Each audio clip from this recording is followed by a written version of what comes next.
मित्रांनो नमस्कार.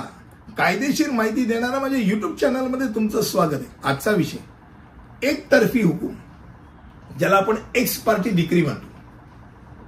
आता एकतर्फी हा शब्द प्रथमतः बघायला गेला तर लॅटिन भाषेतून आलेला आहे, ज्याचा अर्थच एका पक्षाने किंवा एकाच व्यक्तीसाठी किंवा एका बाजूने असा होतो. कोणताही न्यायालयीन किंवा अर्धन्यायिक आदेश नैसर्गिक न्यायाच्या तत्वांचं पालन केल्यानंतर जो प्राधिकरणाद्वारे पारित केला जातो, म्हणजे त्या व्यक्तीला लेखी उत्तर देण्याची किंवा वैयक्तिकरित्या ऐकण्याची पुरेशी संधी देते आणि जी तो वापरतच नाही.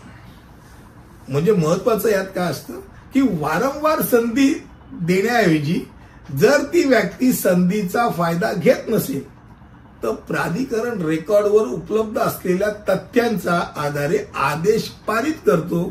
अशा आदेशाला एकतर्फी आदेश म्हणतात. हे तुला संधी दिली, तू येतच नाही. 10 वेळा उगीच तारखा देऊन तुला संधी देत का? पण येतच नाही ना. तुला समज मिळाले पण येत नाही. मग एकतर्फी आदेश तुझ्या विरुद्ध येऊ शकतो. एकतर्फी हुकूम म्हणजे असा आदेश किंवा हुकूम जो विरोधी पक्षाच्या अनुपस्थितीत पारित केला जातो. नैसर्गिक न्यायाच्या तत्वानुसार कोणताही खटला दोन्ही पक्षांच्या उपस्थितीत निकाली काढला पाहिजे आणि दोन्ही पक्षांना ते सादर करण्याची, त्यांना त्यांचा विषय मांडण्याची, त्यांना त्यांची बाजू मांडण्याची संधी, योग्य संधी दिली गेली पाहिजे. पण काही विशिष्ट परिस्थितीमध्ये न्यायालय एकतर्फी आदेश देतात आणि डिक्री देऊ शकतात. ती कारणे काय असू शकतात? तर पहिली गोष्ट म्हणजे जेव्हा एक पक्ष हजर राहतो आणि दुसरा हजरच राहत नाही.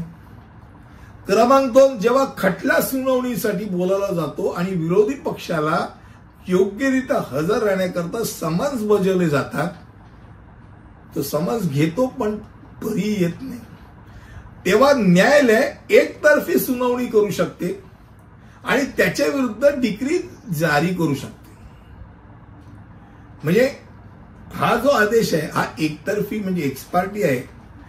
हा आदेश रद्द बातल किंवा निष्क्रिय हा अशा टाईपचा नसला तरी तो रद्दबातल होऊ शकतो. पण जिथपर्यंत कायदेशीररित्या तो रद्दबातल केला जात नाही किंवा वैध कारणाशिवाय तो रद्द केला जात नाही, तिथपर्यंत सामान्य डिक्रीप्रमाणे तो योग्य, कायदेशीर आणि अंमलात आणण्याजोगा आणि कार्यरत असतो. त्यामुळे त्यांना वैध डिक्रीची सर्व शक्ती असते.